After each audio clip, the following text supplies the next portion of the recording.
WVUA-FM, Tuscaloosa.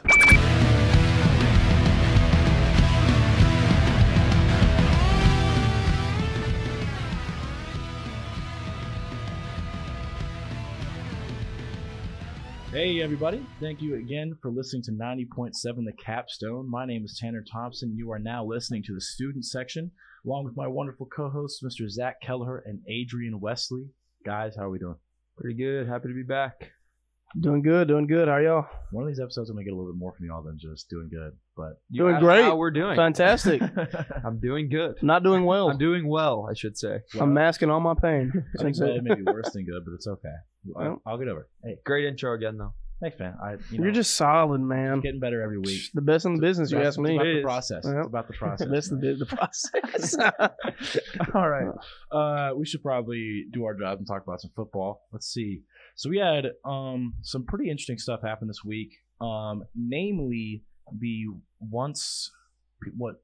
team that people once thought was relatively ready for the playoffs, the Kentucky Wildcats, just got the brakes beaten off of them by the Volunteers.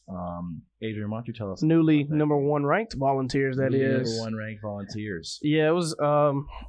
I thought Tennessee would dominate. A lot of people thought it could be like an off game before the Georgia week. I didn't think they'd win 44-6 though, because I mean, obviously, as we've seen with Bama and other teams, Tennessee's back end defense hasn't been really that good, but they made Will Levis look less than pedestrian. That pedestrian would be a nice word. He had 3 INTs and 98 passing yards total. I get that. That's the same Will Levis that is better than Bryce Young, According to Mel Kiper. According to Mel Kiper. Watch how you speak on it. When did that come out? Like yesterday? Today or yesterday? Today. It's a top 5 draft pick, so 98 yards and 3 INTs. That will probably do it. But overall, I think Tennessee once again proved that they're the number one team in the nation. They've taken on every test. They've had a pretty hard schedule. Their strength of record has to be number one. Yeah, has to be number one with the teams they played, and they're undefeated record. And then you look ahead to the 1-3 matchup, 1 versus 1 if you do AP in college football playoff rankings. So. Yeah, you say 1-3? It's 1-3 with the college football playoff gotcha. rankings, but it's 1 versus 1, like because Georgia's 1 in the AP and Tennessee's 1 in the playoff rankings. Right. And I want to say that's the first game to date that's ever happened. I believe so. I believe I saw that earlier. So that's the first game ever. But yeah, that should be very interesting. Yeah, that game may be one of the most, or at least for me, I'm more excited to watch that game than just about any other regular season football. Oh yeah, maybe Michigan, Ohio State, maybe. Well, I mean, what if I would have told you week 1 that Alabama LSU was going to be a 6 o'clock kickoff in Tiger Stadium and a top 10 matchup with potentially the West on the line, and it was the second biggest game of the week? Yeah, you would have been like, you don't really watch football. So pretty big game. Yeah. Absolutely. Let's get into that Alabama LSU game just a little bit. We can come back to some when we come back for the not the recap, the preview. We'll talk a little bit more about that Georgia Tennessee game this weekend. Alabama LSU. How are we feeling about that? Zach, what do you think? This game actually makes me nervous. Very nervous. Yeah, I'm glad we can agree. Yeah, just the way that they played against Ole Miss, the way that they've kind of bounced back from their slow start. I don't know. They seem legit, a lot more legit than I thought. And night game, Tiger Stadium, something about it just doesn't sit well with me. I don't. Okay. Very nerve-wracking. Yeah. Very nerve-wracking. Especially, I was thinking about this the other day, especially because if we lose, we're out of the playoffs. That's it. Yep. Yeah. I mean, if we lose another game, we're not touching the playoffs, unfortunately. But yeah, I mean, I'm definitely looking forward to it. I don't think it makes me quite as nervous as it does you guys. Yeah. Obviously, I have been wrong before. Jaden Daniels obviously had he's slowly gotten better as the weeks have gone on. I wasn't the biggest believer in him to start off the season, and I still think that he's gonna struggle a decent amount when it comes to playing this Alabama defense. But yeah, I agree. And I mean that the coaching has definitely improved. I thought early on that I think we talked about it on the show a little bit earlier on that it didn't feel like that there was a lot of locker room respect. Yep. In there. So, but I mean, it seems that he's gotten things turned around. So I mean, you can't really say much about that at the end of the day. Let's see. I want to talk about Eli Ricks a little bit. I wanted to get into his stats a little bit more specifically against Mississippi State because I think we touched on it a little bit last week. But I mean, for a guy who has not been playing much this year and was able to come in and do what he did, against Mississippi State, I was truly impressed.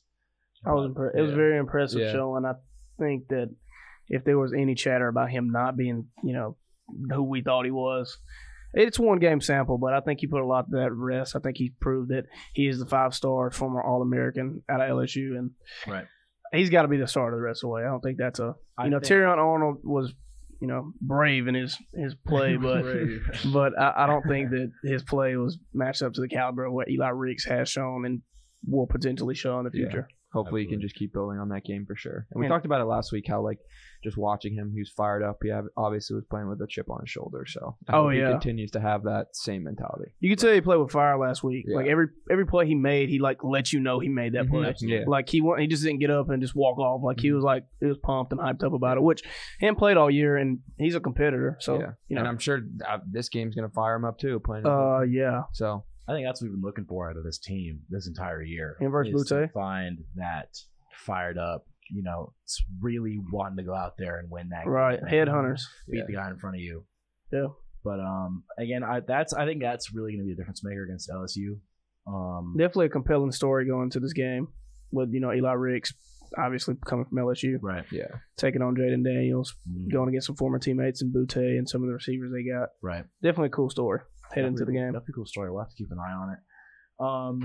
But yeah, in terms of this game, I think. Do you have a score prediction you want to talk about at all? I'm gonna get mine in the end. You want to go ahead and give yours, Zach? Yeah, sure. So I'm also one more thing before I go to that. I was looking. Tennessee destroyed LSU. So if our offense plays well and our defense is solid, we should be all right. But for some reason, the whole storyline still makes me nervous about it. You know what I mean? If our offense plays how they did against Tennessee and our defense cleans it up and plays how they did last week against Mississippi State, I think we'll be all right. But if you go matchup based, I just don't think and I probably say this every week, but I mean, a lot of teams don't really match up well with Alabama, but I don't think that LSU poses a lot of threats as far as what Alabama's really good at. Right. LSU's more of a run heavy team, and they're not. It's weird because they're not good at running though, and they're more run heavy. They've only had 3 games this year with a 100-yard rusher. Right. And they still pass. I guess they're pass heavy, but it's weird. They're just a weird team because Jaden Daniels isn't the best passer, but he's by far the best running back on their team. And he's a quarterback. Yeah. So, and I looked into the stats. They give up a lot of sacks, and Alabama's defense is really good at sacks. Yeah. So I don't think LSU matches up well with them. I don't think it matches up well at all. They're a right tackle. I can't remember his first name, but Jones, I believe.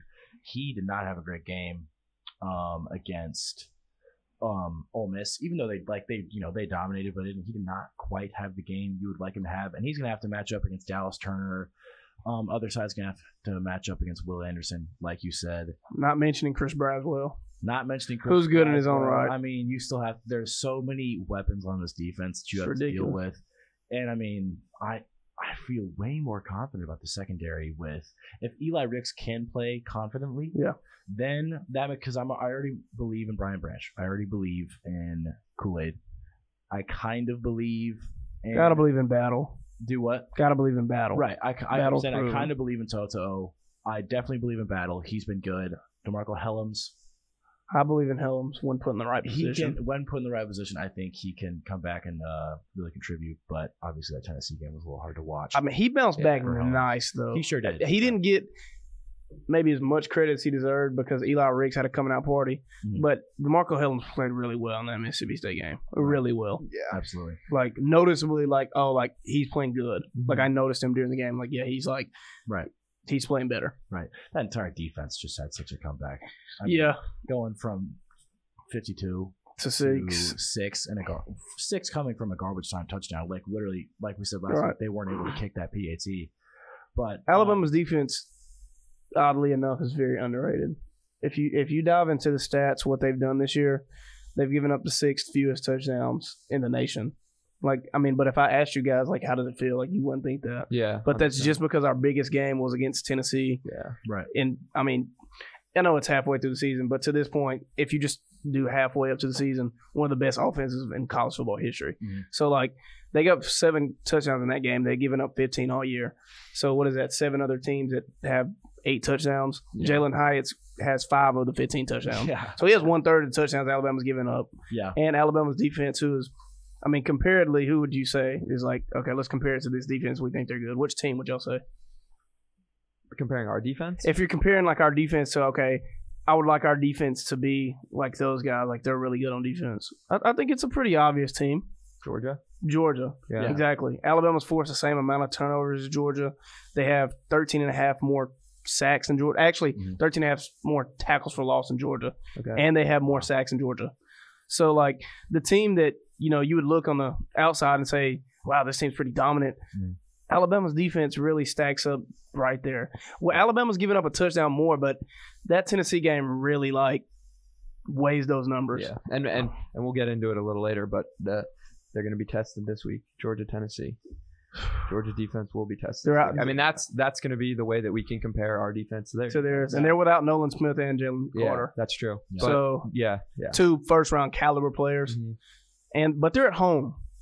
If Alabama was at home, I don't think Tennessee drops 52. I mean, they could, but it makes a difference. It does. It makes a big difference. Definitely does. It makes a big difference. Absolutely. And Neyland especially. I mean, you can make the argument for Sanford. They're not Neyland, though. But Sanford is not the level that Neyland is. Will they hold, 22,000 more? Or I could be wrong with that. I mean, it's like 10. It's at least 10,000 more. At least 10,000 more? Yeah. Are they 110? Is Georgia? I don't think Georgia's 100,000. Oh yeah, you're right. I think Georgia's you were like talking about Tennessee and to Bama. LSU. I was talking about okay. Tennessee No, it's Tennessee to Georgia. Gotcha. How many is Georgia? 80,000? 90? Maybe they're like 90. It is definitely 92. 92. So 92. 10,000 about 10,000, Yeah. which About 10,000. I mean, Neyland has 102. that's a lot. That's a Makes big, a difference. big difference. That's a massive difference, crowd-wise. Like, yeah. And it sure made a difference towards the end of that game. You know, you'd like to think that, not like to think, I can almost guarantee that Will Riker kicking that that game-winning field goal, he's not missing that in Bryant Denny. No. Or, you could argue he might actually. Most others. Let's not give him too much credit. But I get what you're saying, though. Most other stadiums. Enhances his chances. Exactly. Yeah.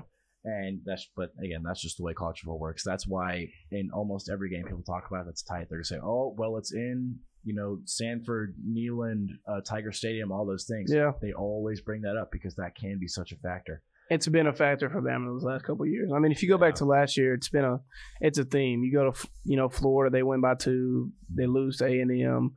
They almost lose to Auburn 4 overtime game. And then obviously this year you got Texas on the road. You're only up 5 in the fourth quarter against Arkansas. And, obviously the Tennessee lost. They haven't been good on the road. That's why I'm really nervous about this back-to-back stretch. I know. Of what's basically, if they win this game, Ole Miss slides up to 10. So you basically play back-to-back 2 top 10 teams on the road in environments. And it's not like they're, like, playing for nothing. Like, they would be hyped if it was, like, if they had 3 losses. But, like, they're both, like, playing for the West virtually. Yeah. So, like, I don't know. Especially coming off this, even after LSU, Ole Miss, coming off a bye week, Lane Kiffin. Mm-hmm.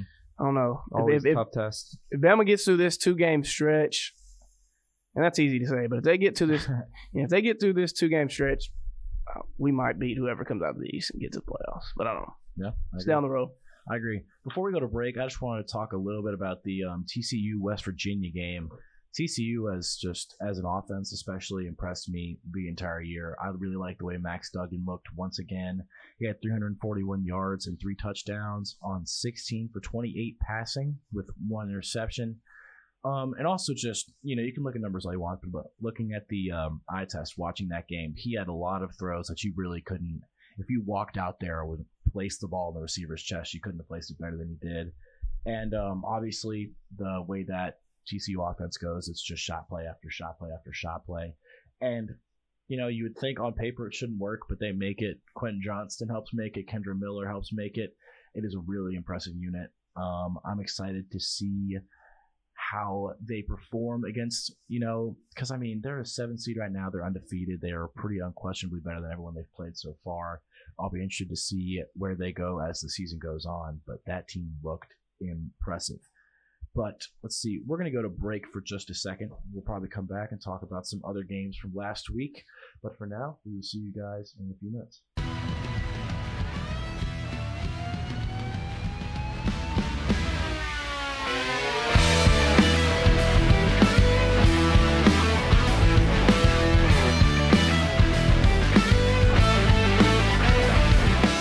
WVUA-FM, Tuscaloosa.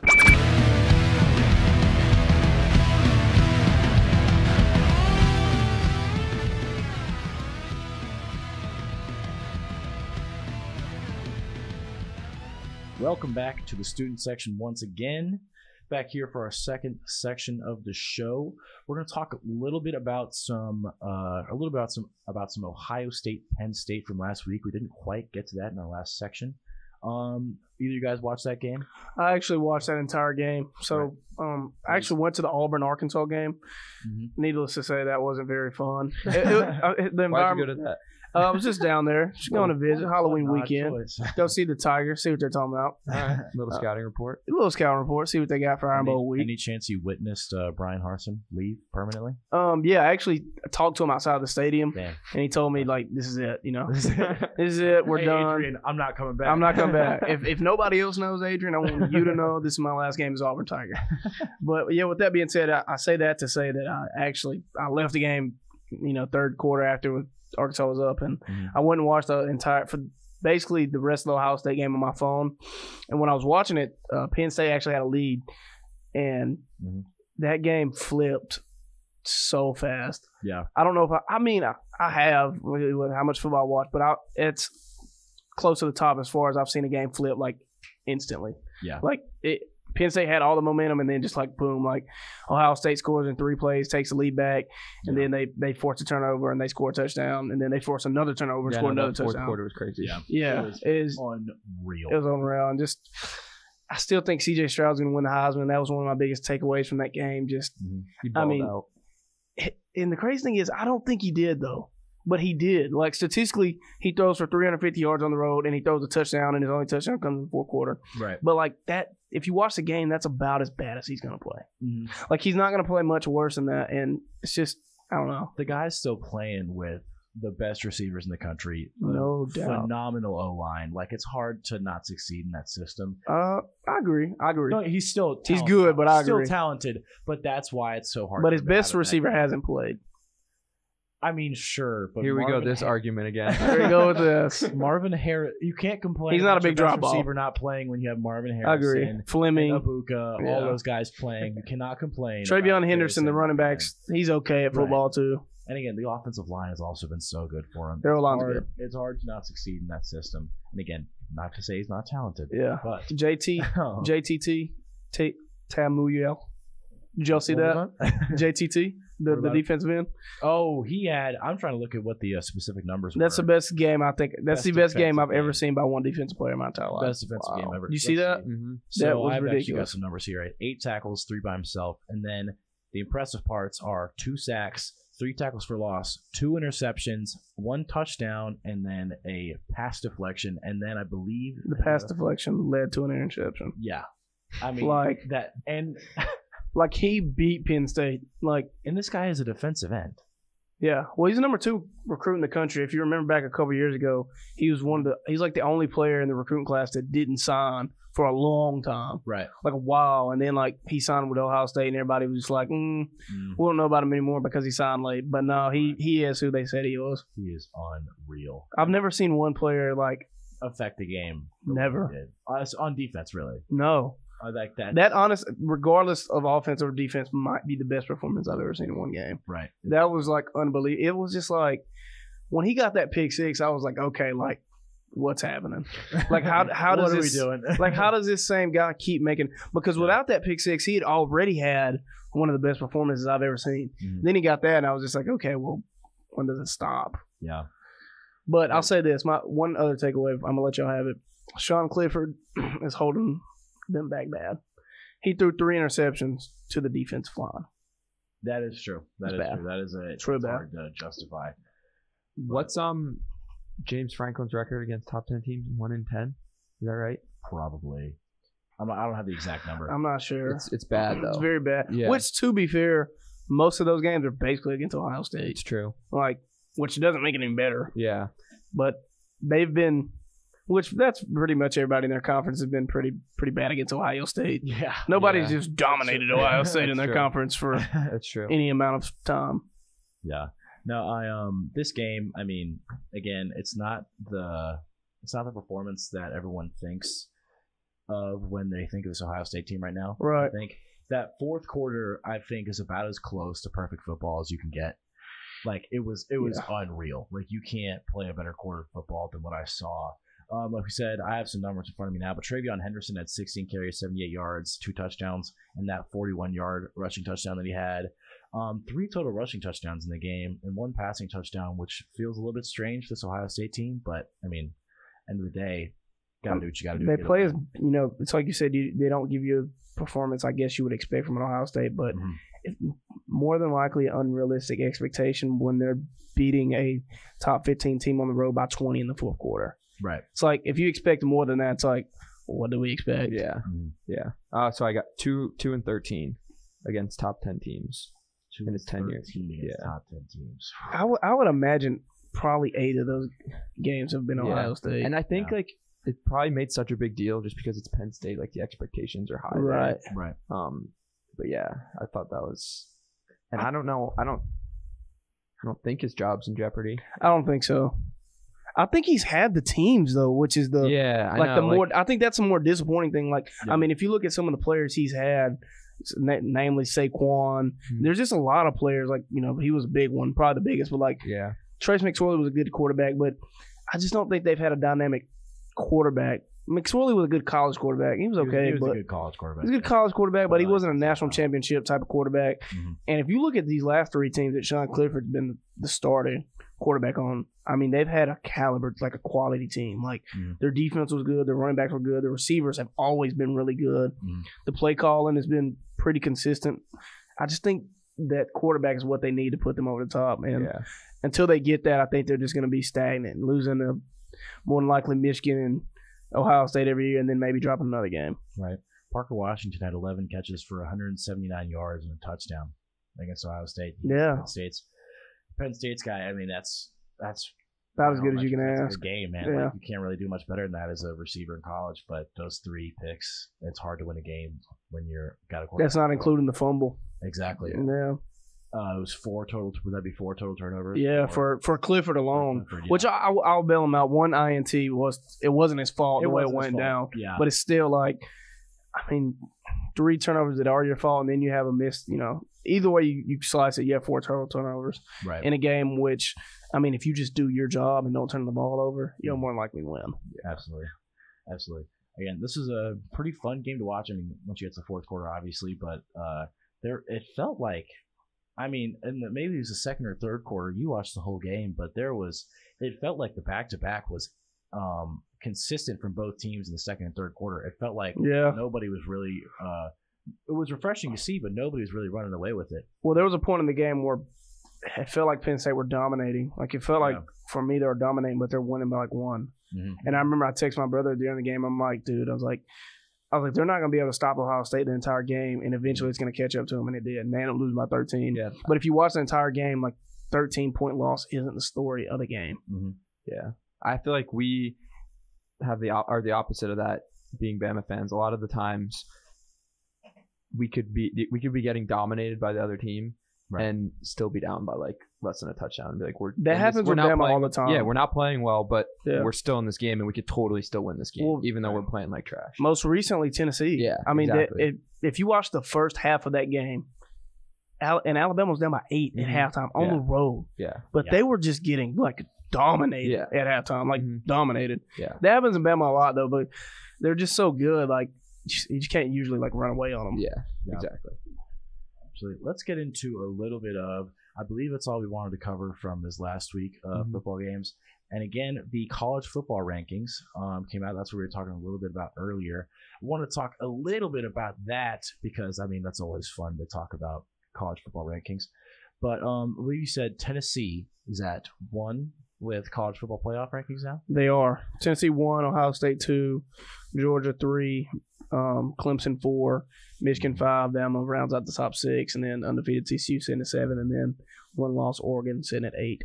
Gotcha. Zach, how do we feel about that list right now? Yeah, so to me it seems like top 7 are teams that actually have a realistic chance of making the playoff. Right.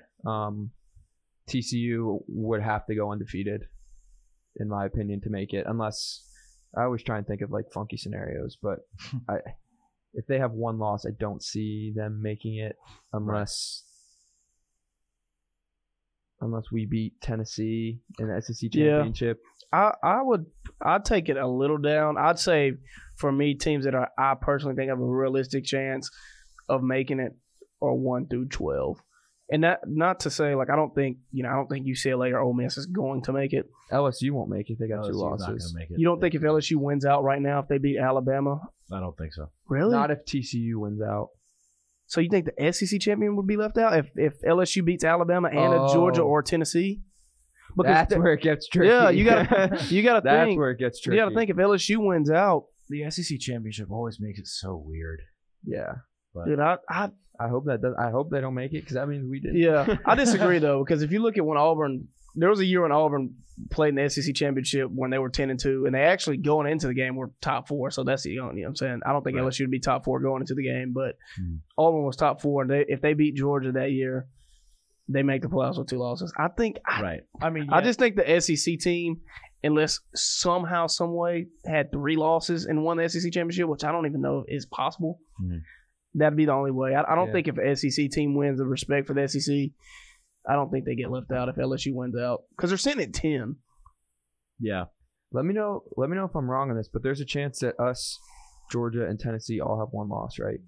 High chance. Yeah. High chance. Really good chance. Really good chance. Because, I mean, whoever loses this weekend has 1 loss, and then if Bama wins out, and I mean, if the other team who won took care of their business, but more than likely, This is going to be awesome. We need to start writing out the scenario. I know. There's so many scenarios. That's why this is so fun. Personally, I hope LSU wins out and makes the playoffs and wins it all. What? I just want us to lose? What are you saying? They just got a respectful squad over there, man. Are you aware that we're on air right now? Ron Kelly, we are on air, my bad. No, but I just think if LSU wins out, they have a chance. USC, we'll say it like this. Let's just say for the case of argument, if Oregon wins out, LSU wins out, but LSU beats Georgia, who do you put? You put Oregon in over LSU, a team that that's where it'd be crazy because LSU would have a win over Alabama, an SEC championship win over Georgia or Tennessee, and Ole Miss. Yeah, and don't forget Ole Miss, who was 7 last week when they played them, top 10. Yeah, and they're 11 right now. Yeah, I just can't foresee LSU being in this position. Yeah, I see. That's where I firmly believe if LSU wins out, I don't want them to be in this position. I firmly believe if they win out, they're going to make the college football playoff, but. I don't think they're going to win out. I mean, I don't think they would beat any team out of the East. I don't think they're winning this weekend. No. So, that's all right, let's drop this conversation. Yeah. But how do we feel about how it probably makes sense, but Michigan at 5 still feels like, they should be there. Disrespectful. But what do you think? Where do you think Michigan should be right now? I would go Tennessee, Georgia, Michigan, Ohio State. Michigan, Ohio State. Or I guess those two are interchangeable. I think what you guys are getting at is Michigan should be ahead of Clemson. No doubt. Clemson should, absolutely. Michigan should absolutely. Yeah, I agree with that. I'm not going to come on here and say Ohio State personally, but I think it should absolutely be ahead. No doubt. I think honestly, I mean, if you put TCU and Clemson on a neutral site, who do you think wins that game? Do you think it's TCU's got a good chance? TCU's got a good chance. Yeah. A really Syracuse good gave chance. Clemson trouble, dude. They benched DJ in that game. Yeah. That's why I think if they lose to Notre Dame this weekend, does that possibly take them? I mean, they could still win the ACC championship. They could still win the but does that take them out? I don't think so because they're already ahead of Michigan, though. Yeah, that's really they already have that credit. Yeah. I feel like for any of those 3 teams, Michigan, Ohio State, or Clemson, even if they lose a game, but they win their conference, they're in. You got to think they're in. I just don't see any formidable way where any 3 of them get left out if they win their conference championship, even with a loss. All right, so what if Alabama wins SEC championship? They're in. Tennessee beats Georgia.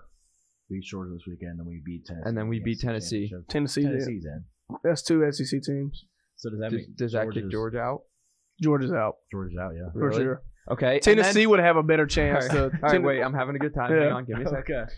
TCU goes undefeated. Okay. And Clemson loses to Notre Dame. So Clemson has 1 loss. TCU's undefeated. Ohio State's undefeated. Clemson's out.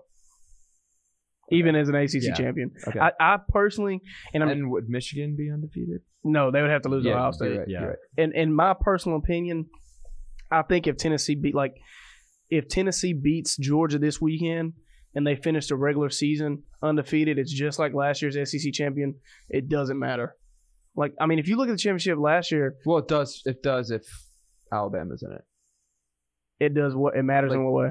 Because if we lose, we're not making the playoffs. Well, no, I'm talking about for Tennessee. Gotcha. Strictly for Tennessee. Gotcha. If they finish the regular season 12-0, like what they do in the SEC championship doesn't matter. It doesn't matter. Got it. Like there's no way they get left out because 100%. they would have been in the number 1 team in every college football playoff ranking. Like every college football playoff ranking, just like Georgia was last year. And Alabama beat them by 17. Yeah. And that was a healthy 17. Yeah. Like that was a dominant performance if you watch that game. Yeah. Yeah, I think Tennessee, if they win, and I think they're in. Absolutely. But I think they'd get in over an undefeated TCU. If it came down to them, which it sucks for TCU. Stuff but still. with that is so. It sucks for them because in the back of your mind, you know that Tennessee's a better football team, but then you see TCU doing what they've done to other teams. It's tough to. Yeah. I do not envy the guys who make these decisions over with the college football playoffs because again, we're sitting here right now talking about this. I mean, part of me likes to think that's just what they do. Right. They all meet in the room. It's like, all right, well, this guy beat this guy. This guy has this. Who's going to win? Who's better? They won this championship though. Like, it's such a. This is also while they're writing the script for the playoffs at the same time, but that's it's another conversation. I think can't talk too much on air. I think this will work out though.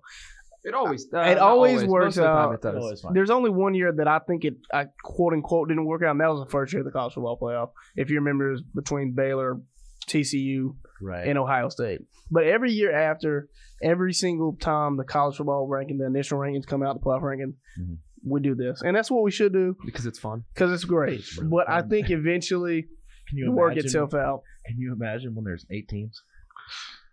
12. 12. Then it won't be as much as a conversation. No, then we're going to be talking about Kansas State, Utah, Penn State, Illinois. And those teams are harder to decipher between, which is crazy. I'm actually way more excited about talking about them than I am. One thing about that, though, there'll be a lot of rematches. There'll be so many rematches, which is like, kind of not unfair, but I don't know. If you just like it last year, Alabama had to rematch Georgia, but still Alabama won the championship rematching LSU. So yeah. But I think the rankings they're justified. What would y'all change? Is there anything that you're just like okay, like other than Michigan being above Clemson? What do you think of Ohio State over Georgia? I like that. Really? I really do. I like Ohio State over Georgia. They are a good team. But they shoot themselves in the foot a lot. Like they have a decent amount of unforced errors, and I think that's going to be. And again, once they are consistently playing these top tier teams, those unforced errors can change the game very easily. Especially going up against Tennessee's offense. Yeah, unforced error. Tennessee's probably going to go score on the next drive. Well, not Georgia has a very talented defense. I'm not going to say Tennessee's probably going to go score. But they probably are. But exactly. They probably are. If you're going up against, this Tennessee offense has 349 points through 8 games? They average 50. And they average 553 yards a game. Right. I think through 8 games they have the third most points ever through 8 games. That's what we used to do on NCAA. Dude, they're put up 50 bombs. They're good. Those mascot games, remember that? Dude, 70 a game. Mm-hmm. I used to go crazy with Big Al, just saying. The Stanford trees. I wasn't even a Stanford man, dude. Stanford trees was dominant. I was Otto the Orange. The Cuse. The Cuse. Of course you were. The Cuse. Very underrated. No, but the rankings were, I guess, what we expected. I thought Georgia should be over. I think Tennessee has the best win on the season. I don't think anybody would argue that. Right. I think Georgia has the most impressive win. Yeah. Because if you look at the committee's rankings, we're going by the committee. They have Oregon number 8, and they beat them by 46. Yeah. And so it's like, what I guess the Kent State and the Missouri was the deciding factor. But Ohio State's best win, which impressive enough, was what is Penn State? Number 15. They beat them by 13 at their place. But dude, Georgia over Oregon. Y'all see what Bo Nix said about that? About how played them again, they would beat them. Yeah. Yeah. He basically said we dominate, which I don't know about that. The thing is, like, how do you say that about a team that beat you by 46? Yeah. That's pretty like bold take. Yeah. I beat you next time, even though you beat me by 46. No matter what anything else is based on, I'm going to beat you. That's yeah. Let's think about Bo Nix though. For me, like when earlier in the season when Georgia and Oregon played and Georgia beat them by 46, it made sense. It wasn't like it was like, oh, Georgia came and just beat down this powerhouse school. Yeah. Oregon wasn't playing good football. I know. Yeah. And again, I've said this before, that is the Bo Nix effect. Oregon wasn't playing good football. Neither was Bo Nix at the time, and they lost by 46, and it made sense then. Obviously, and Oregon has obviously gotten better as the season has gone on, and that's definitely why they're the 8th seed, which is why I don't think the whole Georgia beating them by 46, don't be wrong, that's significant. They're still an 8th seed now. But I don't think it holds as much weight for me because of how much this Oregon team has improved over the year. Yeah, that's a fair point, but I mean, I still feel like you just got to take what happened. Like right. You got to take like 46. They're it's like now. It's like that's what you play the game for. Right. Yeah. Absolutely. You can't really argue with that at surface level. And that's also why I think just these rankings don't really mean anything. They right don't. now. There's so many there's so many things that they don't. So if Ohio State's over Georgia, like I don't it works itself out. Right. It'll all work. Yeah. Absolutely. All right. And with that, we're going to go to break once again. We're back with our third section just a few minutes after this song. For now, we will see you guys in a second.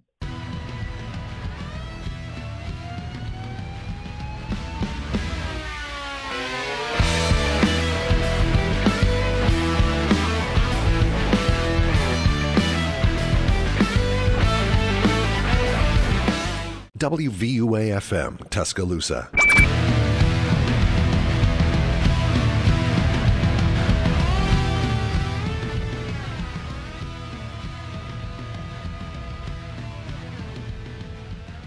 We are back for the last section of today's episode.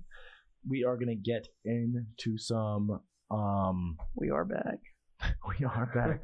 Listen, y'all keep smiling every time I give an intro. No, I didn't. No, I mean, I appreciate it. No, Adrian looked at me. I'm just hyping you up, my man. Yes, hyping you up. That. Just ready to talk some Todd football with you. Makes me better every time. We are going to get into now some Alabama LSU look ahead for this weekend. I'm going to want to start with you, Adrian. How are you feeling about this game? So we kind of touched on in the beginning. My initial thoughts as I'm really nervous for Alabama. Mm-hmm. Matchup wise, I think Alabama, and like I said, Alabama matches up usually with everybody pretty good. Mm-hmm. I think the matchup favors Alabama. Right. Coaching always favors Alabama. Players usually always favor Alabama. I think, everything there looks good, but just from what I've seen over the last 2 years, like you can't ignore it. Alabama on the road is just they're not the same. I looked at it defensively. This season, they're giving up 32 points a game on the road, which, to be fair, 52 is at Tennessee, so that still weights it. But either way you cut it, they're giving up 32 points a game on the road, and they're giving up 7 at home. Mm-hmm. So you go from plus 30 to 1 touchdown. There's obviously a big difference.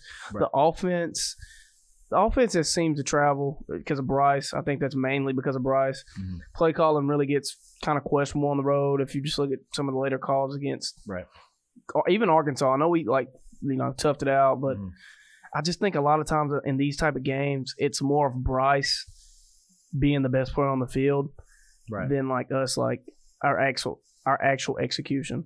Right. Yeah, that's a long spiel, but I do think it's going to be a tough game. I think Bama can get the win, but it's going to be a tough game. They're not going to – I don't think they're going to dominate. Right? Yeah, it also just has the feel of, like, not being a dominating performance for Alabama. For whatever reason, like, just going on the road. Like you said, we haven't been good on the road. LSU is starting to play a lot better. Dude, they're on the prize right now. It's a night game at LSU. I don't know. I think we win, but – not going to be easy. Maybe Bama needs a statement game. And if you look back to last year, I mean... I was going to say... Sorry, I didn't mean to interrupt. No, go ahead. You're good. I was going to say we seem to have very different instincts on this game. Yeah. Think it's going to be a statement game? I think it's going to be a statement game. I hope it is. I'm really hoping that these players realize that... It's time. Again, it's time. And if you want to make these playoffs, it's not about not losing anymore. It's about putting yourself in there. Yeah. It's not about scraping out wins. It's about showing that you are a top 14 because you have to convince these guys with CFP that you belong in the playoffs. Yeah. And obviously, I'm sure the coaching staff is getting that across, but it's frustrating with this team because we have the players, we have the talent's crazy, to be hyper dominant. Yeah, and just when you see guys like, we talk about the Tennessee game, how Will Anderson was saying like, oh, we didn't chant, we're anxious. It's just that can't be happening in this league. You are playing football at almost the highest level. The highest level college has to offer. Well, highest level college has to offer, and also it's one of the most exciting things people watch in the country. So I can't see how you would be dealt those cards and not be fired up. Yeah, it's like this is Alabama. Exactly. And also you're carrying a name that represents complete dominance tradition in college football. Yeah. So I'm hoping somebody lights a fire under them and they get this. They really show what this team can be. I think in terms of our situation, I know you were saying that we allow 32 points a week, but our 32 points on the road, you're good. I know. And but I think the situation is a little bit different. Yeah, we're coming off of one of the better showings from an Alabama defense I've seen in a while. Yeah, it's a good showing, and it was against a good offense too. Like that offense has been Mike Leach, great play caller. Exactly. It was Will Rogers. There was a good offense by most metrics, and we handled them. Yeah. We keep mentioning that garbage time touchdown, but that was it. Even, you get a smile out of Nick Saban from the play. That, as corny as that sounds, that means something. Oh yeah, at this rate. I think they responded well. Absolutely. They responded well, and that was definitely partially a statement game. You would have liked to see a little bit more from the offense in the second half, but I think we really have an opportunity again, like you said, enemy territory, and the matchups are in our favor. We're coming off a great showing defensively. Bye week, getting healthy. Bye week. Bryce Young has had some time to finally rest. Yeah. Instead of coming on the field as fast as he can. Right. I think this has the showings of a what's the word? Beatdown? Statement win. I think that's what this has showings for. I'm excited about it. Again, I know you guys are a little bit more concerned than me. Maybe. Did you guys see what Bryce said? What do you say? Not see. I definitely feel like we were more locked in. We understand what time of year it is. It's November. You get remembered in November. Yeah. So let's see it, man. Yeah. Let's see it. Show it at the end of the day. Because you have guys say a lot, when you have these super talented players like, we're the best, we're going to kill everybody. But with this team, we have yet to really see it. Yeah. And I think that's what I need to see this week. If you look back to last year, which I think the way this season played out is very similar to last year, you have early games on the road. Last year was Florida. This year was Texas, which you struggle in. You get 1-point victory this year, 2-point victory last year. Mm-hmm. Then you lose on the road to a big rival last year, obviously A&M. This year Tennessee on last-second field goals. Mm-hmm. And even through, last season, they still play the rest of the season close. Yeah, we only beat LSU by 6 last year. At home, and they only beat Arkansas by 7, then Auburn by 2. They didn't have a statement game to the SEC championship. Right. But this year feels different because some of those games, that we highlighted last year, they're on the road this year. Mm-hmm. So it's I don't know, it's kind of nerve-wracking. A couple of things I like going for Alabama is I don't think the next 2 weeks, and I know it's LSU. It's at night. Mm-hmm. I don't think their stadium tops Tennessee Stadium. You think it does? I don't think it does. No, especially not this year. Not this year. Any other normal year, I don't think it tops them. Right. And I don't think anybody in the world would argue that Alabama sees an offense again like Tennessee. Yeah, and I don't think they play. They're not going to play anybody that good. So you've seen the best that you're going to see, opponent wise, as far as an offense. By far the best that you're going to see all season. So I think with that experience, maybe Alabama can channel it. And no, right. It almost to me feels strange that when you go back and watch that Alabama-Tennessee game, if I were to tell you that it's now a 1 seed versus a 6 seed, I don't think I'd believe you. Yeah. It was 52-49. Right. I know. The gap there was a game-changing field goal that was missed from decent yardage. That's a good point. That's a great point. People forget how unbelievably close that game was. Yeah. It's everybody just forgot about Bama, which is good. Exactly. We put up 49 against that team. Again, we only lost by 3 to a team that is playing out of their minds. And we're also coming off a week to where our defense showed a comeback like they haven't in what feels like the past 2 years. Past 2 years. Yeah. It was one of the best showings I've seen from the defense. Again, that game was a lot closer than we think. I don't think we should be a 6 and they should be a 1 just looking at that game. Yeah. So I think those are signs for how we're going to play against us. I think that 6, though, is more of just there's 5 undefeated teams. So they have to. If you just like ask around, I don't think Alabama's the 6th best team. Like, I don't think the 5 teams in front of Alabama are better than Alabama. Absolutely. It's just, there's 5 undefeated teams. So it just kind of shakes out like that. Yeah. I even think like this Georgia-Tennessee game this weekend is, however that plays out, is going to give us an idea of how good Bama is. Do you think now obviously if Tennessee loses, they're going to still be ahead of Alabama because they got that head-to-head. Mm-hmm. If Georgia loses this weekend to Tennessee, do you think, and then Bama beats LSU, obviously you got to factor that in. Do you think Bama's ahead of Georgia? I think it depends on the game. I really do. I agree, but I mean, even if say they beat Georgia the same way, same exact fashion, they beat Alabama last second field goal. Mm-hmm. Either way you cut it, they're at Georgia. Like, they're at Tennessee versus Alabama. Right. Which, I mean, that's a deciding factor because that's a difference. Yeah. So I just feel like if Georgia loses this game at home, they should be under Alabama. Now, Tennessee, Tennessee is, if they lose, Alabama still will probably be behind them, which I wouldn't think would matter that much because if Alabama run the table, won the SEC championship, that'll trump that head-to-head. Right. Yeah. The margin's going to be really important, kind of like you said. Yeah, like Zach said. They're playing UG. It's a 3:30 kickoff, though. Which you think that's well? I think that's. I mean, it's CBS. CBS has to get the biggest SEC game. Right. It's a 3:30 kickoff, and obviously it's in Sanford. We were talking earlier about how we're scared of this LSU team. We're scared about where this Alabama team is right now. Right. But again, kind of like I said earlier, we just lost. We barely lost. Right. To the best team in the country with 17 flags. With 17 flags, and then the next week we allow almost no touchdowns and have 3 flags. 3 flags. 1 flag throughout the game, 2 on the last drive. Yeah. So, So it's that's going to make you feel a little bit better about this team. Yes. But the Texas and the Texas A&M game. Which I feel like the A&M game gets hyped up too much. I mean, Milroe started. I know. You're right. But I get what you're saying. Think about if they score, though. And we lose that game. They go into that Tennessee game, though, with a whole different mentality. You're right. Which I could, and it's funny. I said the same thing. I'm like, well, if we lose last week, now we're 2 losses. And that's messed up to say because you would hope they would go in the same intensity no matter the situation. Yeah. But if they're playing for their season right there, I just tend to think they go into Tennessee with a different mindset. Right. Yeah. And with the Texas game too, if you watch that game, I know Texas has had some bad losses for the rest of the season. Obviously, they stomped Oklahoma, but they lost to Texas Tech, I believe.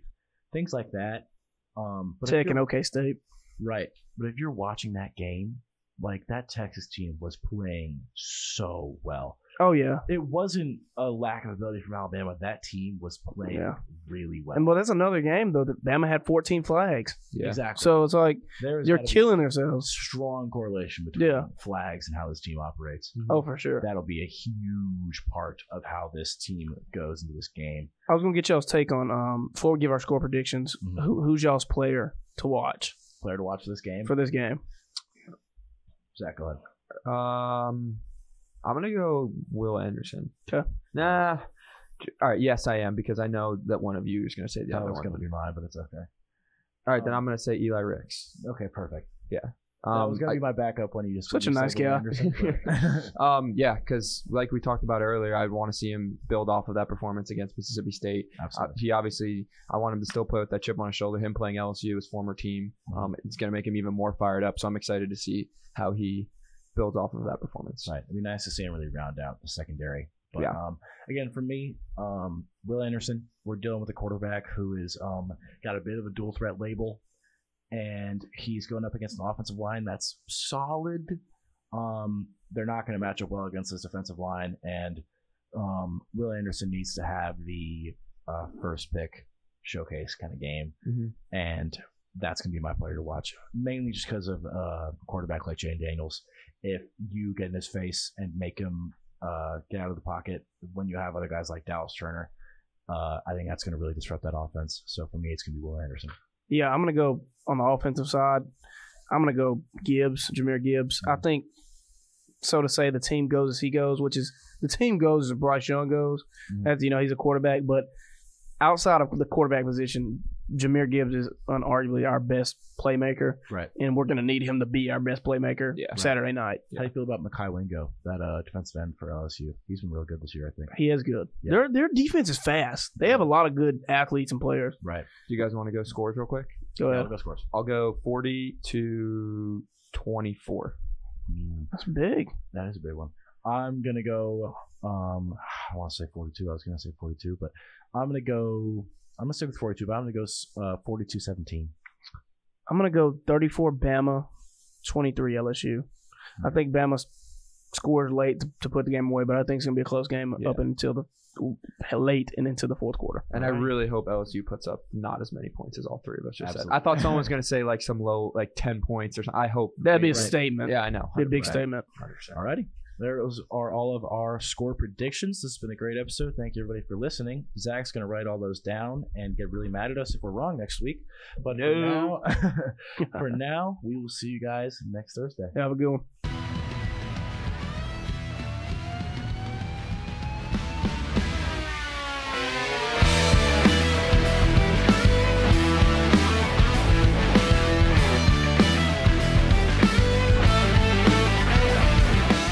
WVUA-FM, Tuscaloosa.